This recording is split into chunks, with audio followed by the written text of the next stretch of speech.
Today on the DML News Podcast, we do our session called Ask DML. You ask me questions on Facebook, I give you the answers, and it's all unfiltered. Dennis Michael Lynch gives you his word, and he will never let you down. He will always fight for America. The only one who really puts his money where his mouth is Dennis Michael Lynch. Hello, I'm Dennis Michael Lynch, and I thank you for joining me today. We're going to get right into it. Before we do, though, I want to just remind you that the URL, the new URL for the Great American Newsletter, which is growing like wildfire, is greatamericannewsletter.com. A little bit long, but you can't forget it. greatamericannewsletter.com. Go there, sign up for free. Please don't let me do all the work. You got to come in, you got to take a look at the truth, and then you got to share it. It's the greatamericannewsletter.com. Okay, so once a week on Facebook, I ask you to give me questions, and I will give you the answers. And so we're going to start right away. This one comes in from Marianne Castellano Tompkins. She says, how does this corruption happen in this country? How do we ensure the election is not rigged again? And why are we not doing more as a government? Why aren't more people standing up for Donald Trump than just talking? All right, Marianne, so let me, there's a bunch of different parts here, so let me get into this. First of all, you are singing to the choir. I wrote in the Great American Newsletter the day after Trump wound up getting the conviction, which was Friday. I wound up writing about how it is that you can blame Judge Merchan and the 12 jurors and Alvin Bragg and George Soros and Joe Biden all you want. But ultimately, we're in this spot because the Republican Party does not fight.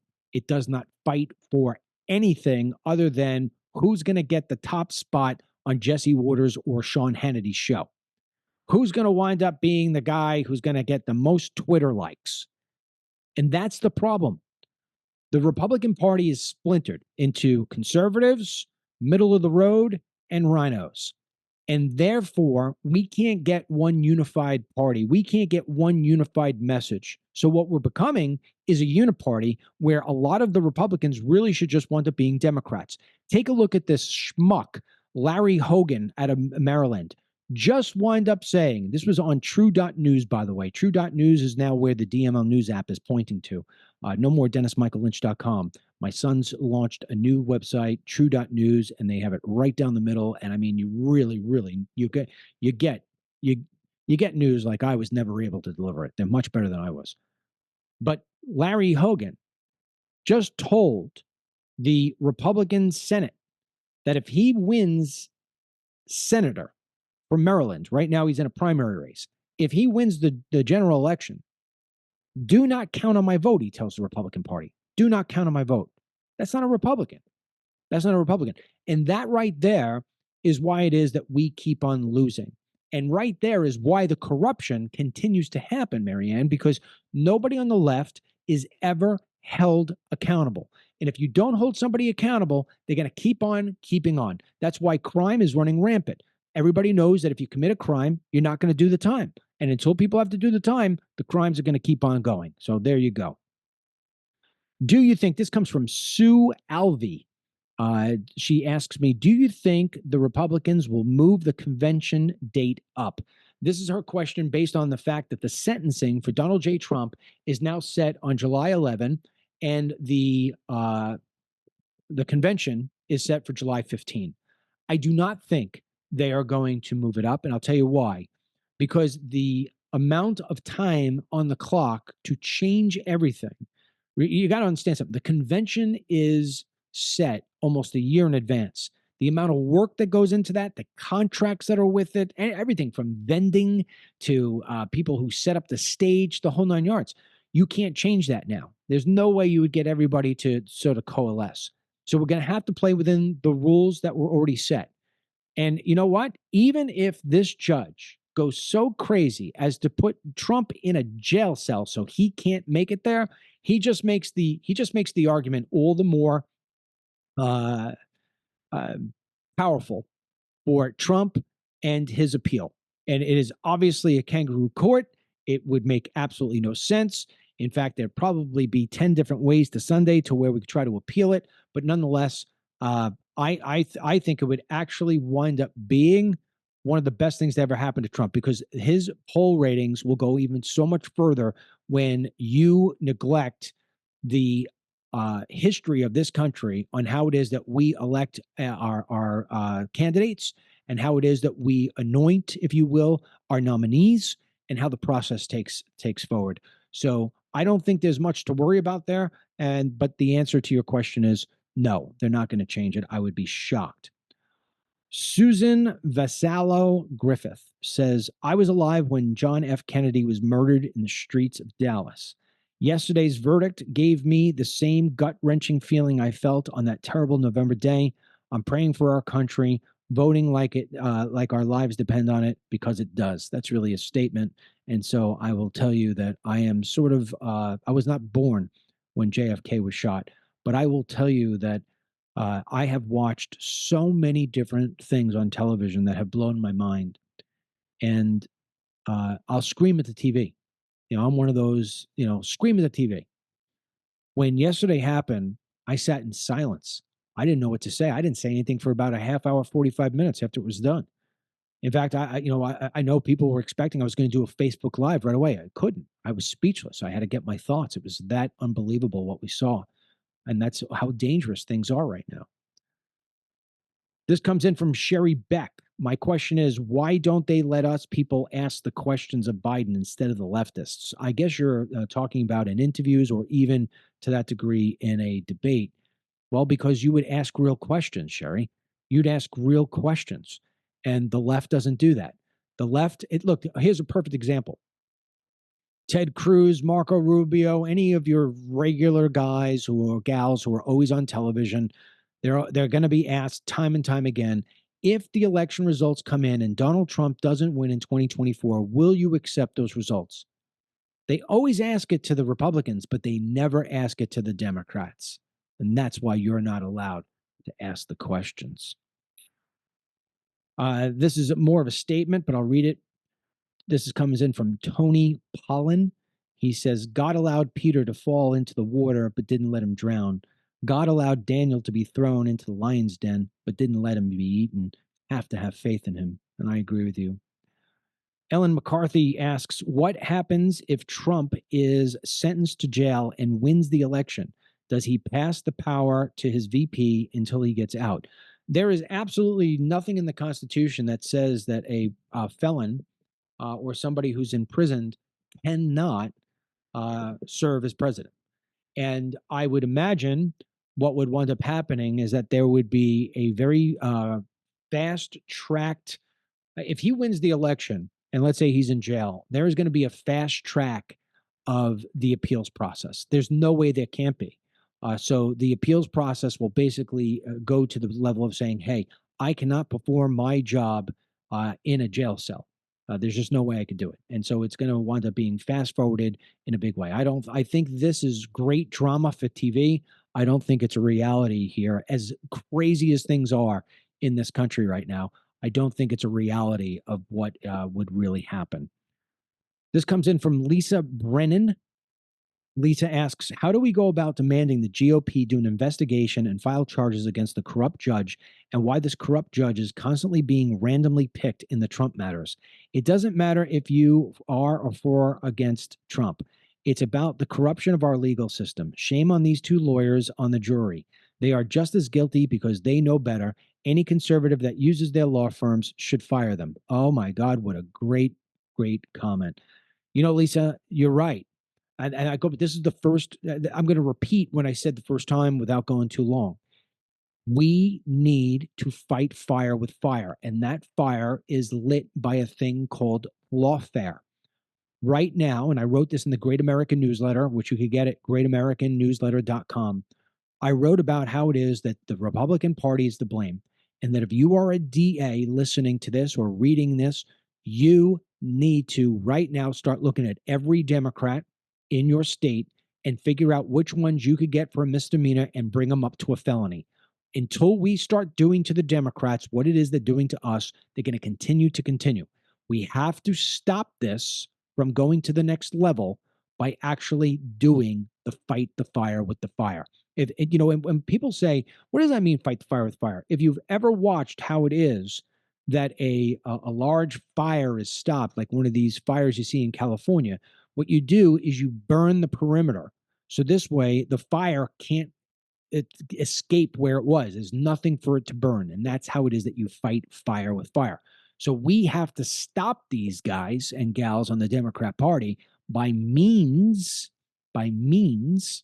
of making sure that we are fighting fire with fire in the court system. This comes in from Kenny Camp. I know that name.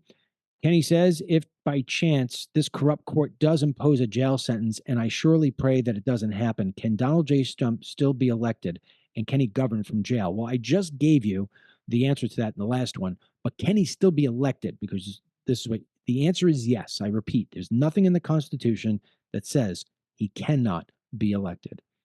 Maureen Ryan Lehman.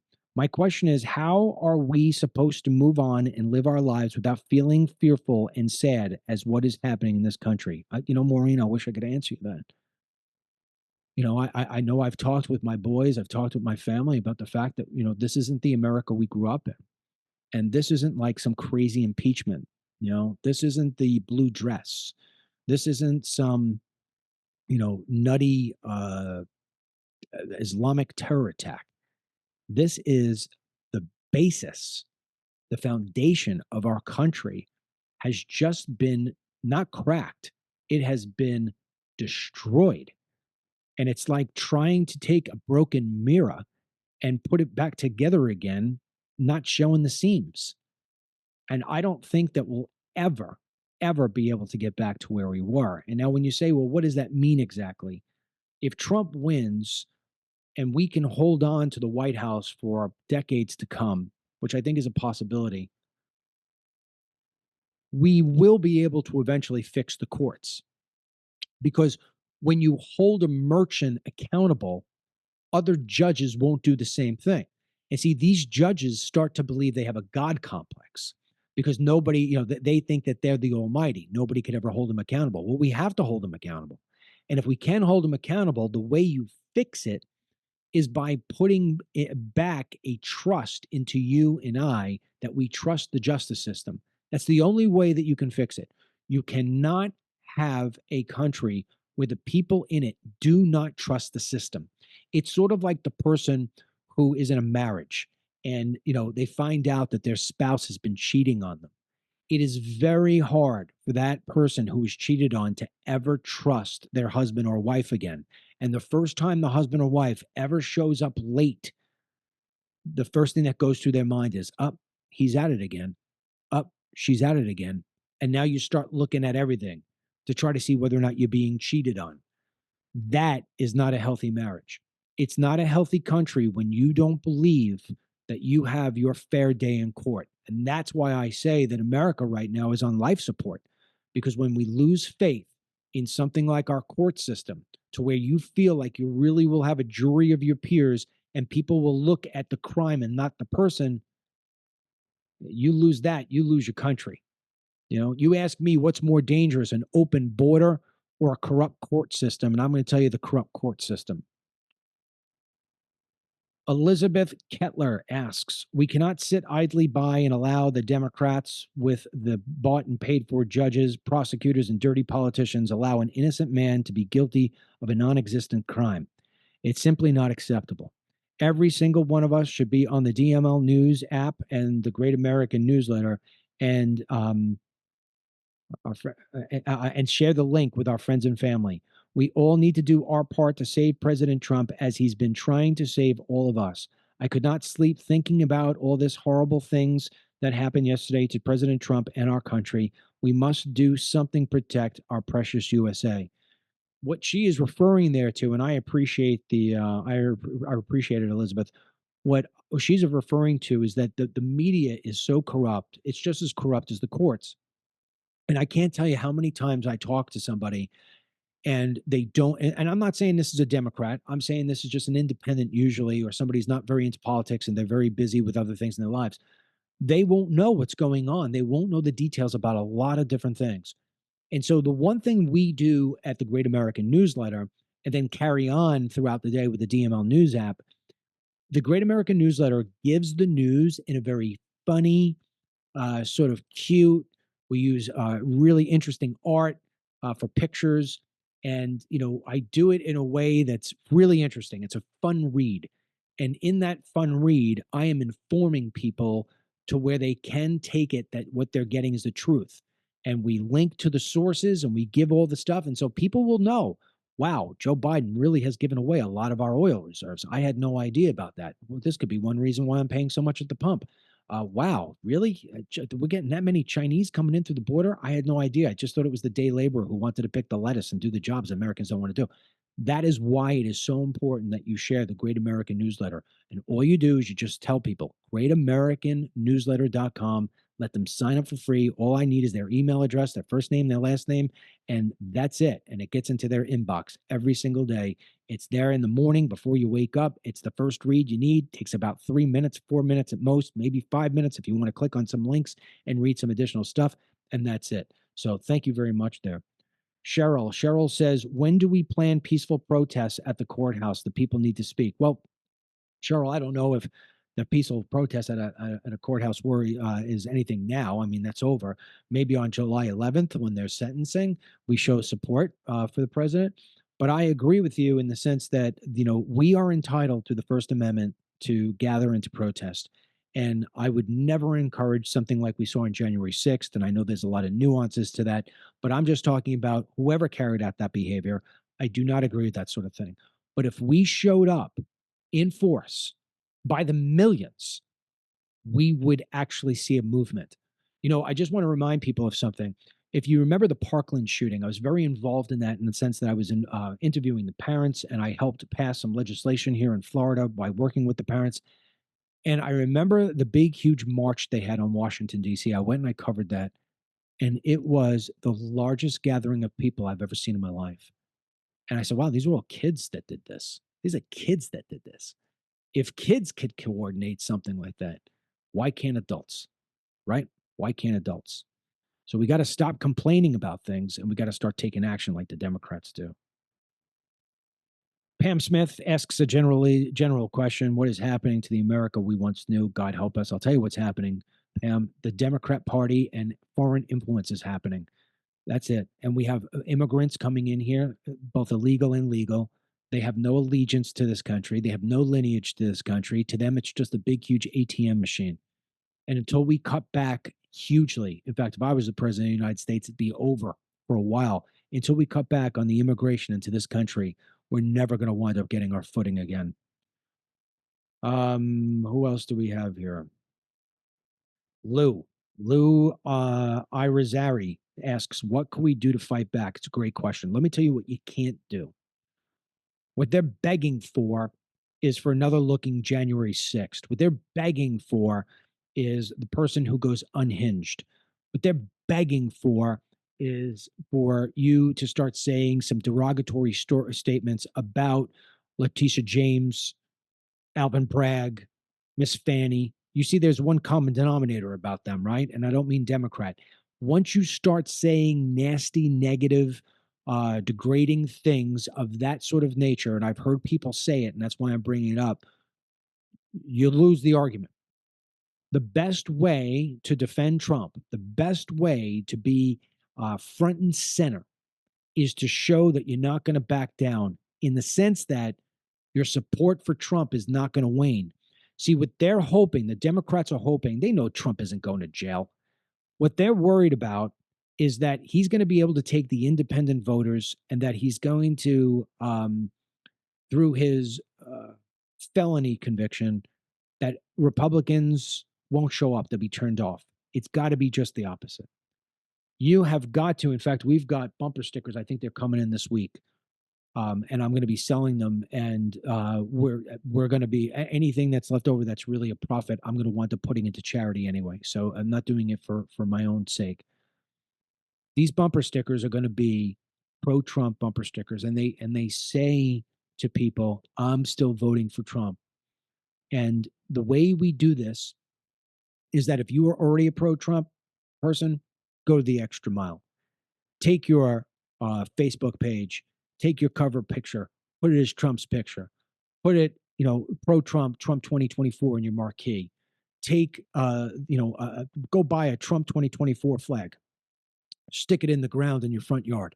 You have a boat, put it on your boat. You got a car, put it on your car. Yeah, you may have to worry about somebody beeping at you and threatening you or whatever it may be. That's it. You got to stand tall. Trump's fighting this. He can't fight it alone. So we need to continue to show our support for him.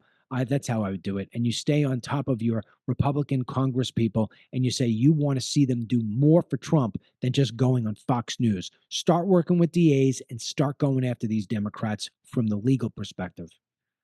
How do we ensure a fair election? That's the question of Rebecca and Oliver. Rebecca, how we've listen, I wish I could give you the answer on that. What we have to do is support Lara Trump and the RNC. We've got to keep on talking about this left and right. We have to talk to our local leaders and say, what are you doing? What's in place to ensure that we're going to have a real election? If you could sign up to be an election monitor, do so. Anything you possibly can, do it from a volunteer standpoint. Let's see, who else we have here? Sherry Ashmore says, where do we go from here, Dennis? It's like a nightmare. It's not 9/11 because it is at 5:30. Very scary. No, 9/11, 9/11 is a different story. It was a terror attack. And I don't think it's long before we wind up having another one. I think the terror attack, and I've always said this for years, and it's amazing how I can always be sort of clairvoyant with this stuff. I said years ago that terror attacks in this country would not be airplanes flying into buildings.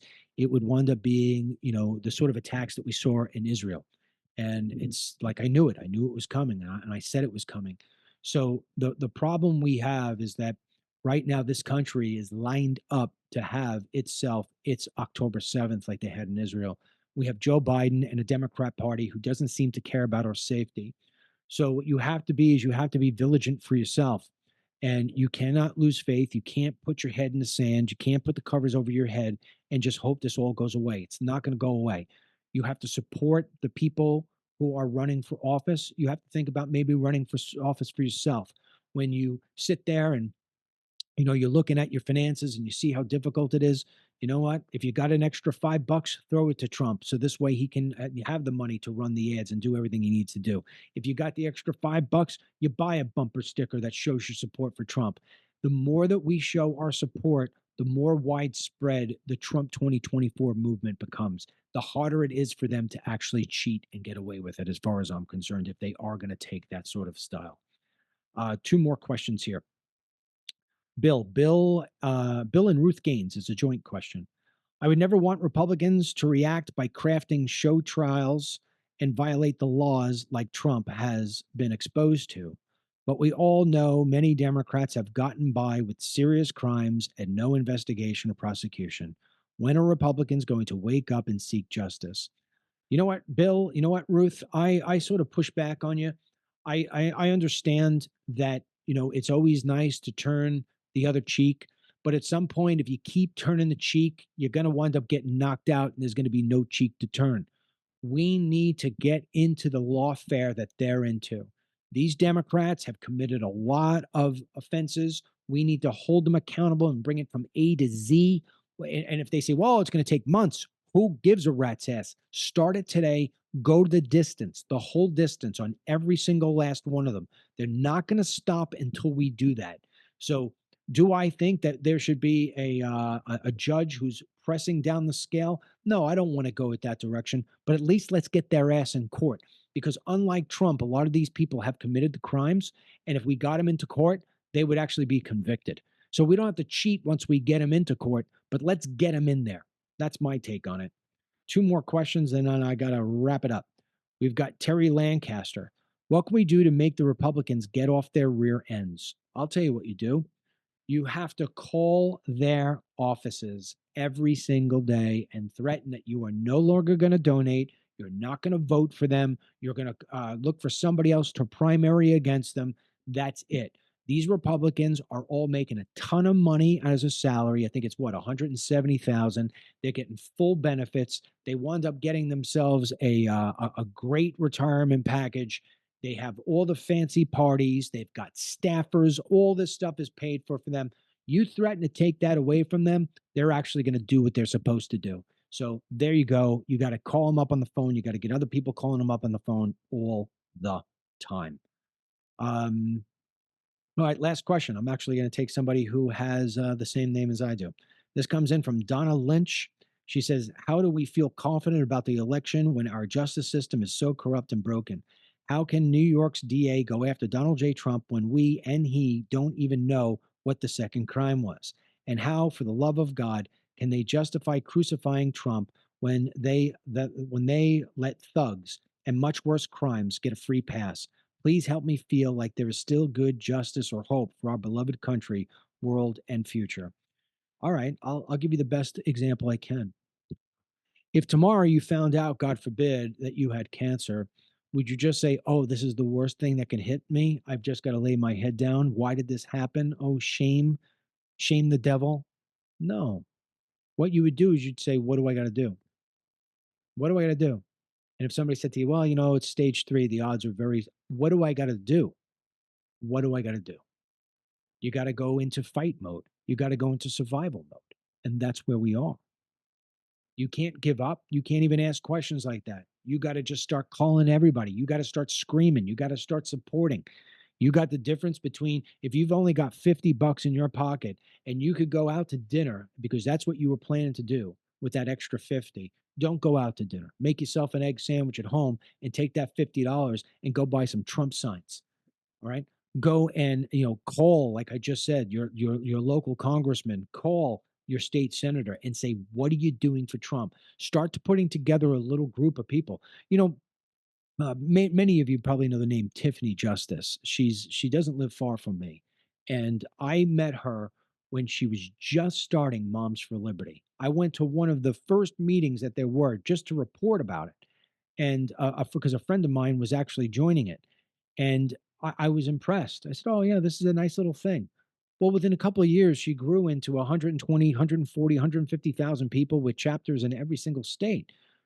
So don't think for one second that your effort on a local level can't flower into something more.